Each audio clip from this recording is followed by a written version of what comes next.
안녕하세요. 맘띵입니다. 이제 오늘 10분 독서는 사학과 필수 도서인 헤로도토스의 역사입니다. 영국의 유명한 역사가 칸은 역사를 과거와 현재 대화라고 정의하였죠. 이 정의 속에는 역사에 대한 본질이 숨어 있습니다. 과거는 시간적으로 흘러간 것이므로 그것을 원래대로 복구하는 것은 불가능하지만 과거는 현재의 순간에서 항상 재구성되어야 합니다. 과거의 역사는 항상 현재의 눈을 통해서 재구성되는 것이며 현재의 눈이 어떠한가에 따라서 재구성된 과거의 모습은 틀려지게 되는 것이죠. 다시 말해 과거를 보는 현재의 기준과 불가분의 관계를 가지고 있으며 역사를 보는 현재의 기준이 역사관이라고 할 수 있습니다. 역사관이 없는 역사는 무의미하며 역사로서의 가치도 없는 거죠. 따라서 엄격한 의미에서 진정한 인간 역사의 출발은 역사 의식의 발생과 일치합니다. 기원전 5세기에 살았던 헤로도토스라는 인물이 역사의 아버지라고 불리게 된 이유는 바로 역사에 대한 이러한 본질을 최초로 자각했기 때문이죠.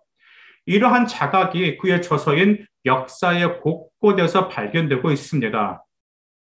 물론 헤로도토스 이전에도 역사적 행적에 대한 기록은 존재하였습니다. 가령 우리가 문학 작품으로서 잘 알고 있는 호모의 일리아드와 오디세이도 과거의 행적을 기록했다는 측면에서도 역사서죠. 하지만 호모가 역사의 아버지로 불리워지지 않는 이유는 그의 역사 기록이 역사 의식을 담고 있지 않았기 때문입니다.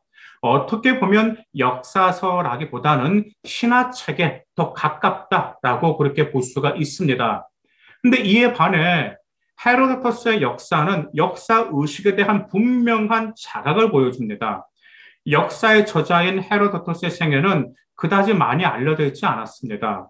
기원전 484년경 소아시아에서 태어나 기원전 425년경 아테네 식민지의 투리오유에서 세상을 떠났다는 정도만 알려져 있습니다. 역사는 그가 지중해 지역을 두루 여행하면서 여러 민족의 전통과 풍수, 법률과 종교 등을 관찰한 후 그 당시의 대사건이었던 페르시아 전쟁에 대해서 서술한 것입니다. 이 책은 모두 9권으로 구성되어 있으나 내용상으로 따지면 딱 세 부분으로 나누어지게 됩니다.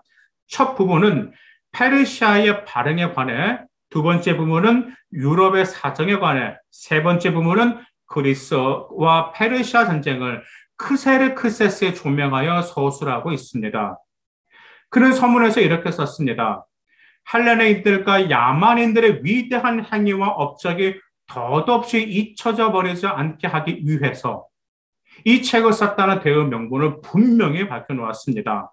또한 그는 자신의 조국인 그리스의 입장에서만 페르시아 전쟁을 서술하는 편협한 태도에서 멀어지려고 하였던 점도 우리가 주목할 수 있습니다.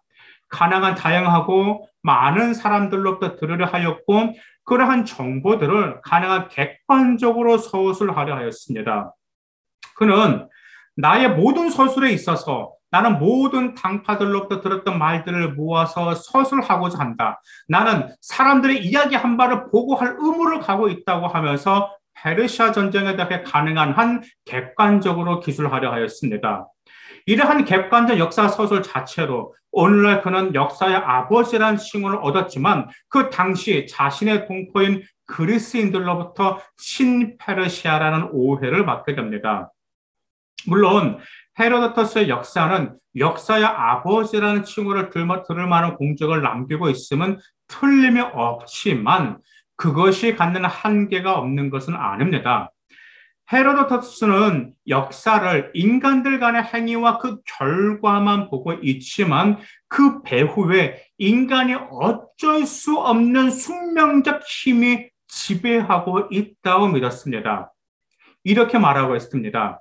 운명이 인간을 이끄는 것이지 인간이 결코 운명을 창조하는 것은 아니다. 이러한 문구는 그의 믿음은 현실의 모든 일들을 신이 주관하는 것으로 둘러버리는 당대 시대적 한계를 그대로 보여주고 있습니다. 또 그가 페르시아 전쟁을 통한 역사의 교훈에서 이끌어내려는 결론 또한 당대의 편견에서 완전히 벗어났다고는 볼 수는 없습니다. 그럼에도 불구하고 이 책은 헤로도터스의 객관적 역사 서술로 인해 페르시아 전쟁 연구나 고대사 연구에 있어서 가장 신뢰할 수 있는 책으로 인정받고 있습니다. 그럼 이 책을 읽고 이 점을 조사하면 어떨까요? 첫 번째, 헤로도터스가 오늘날 우리에게 역사의 아버지라고 불리게 된 가장 중요한 이유는 무엇인지, 두 번째, 역사에 나타난 헤로도터스의 역사관을 심화시켜 조사하는 것은 어떨까요? 지금까지 맘땡의 10분 도서였습니다. 감사합니다.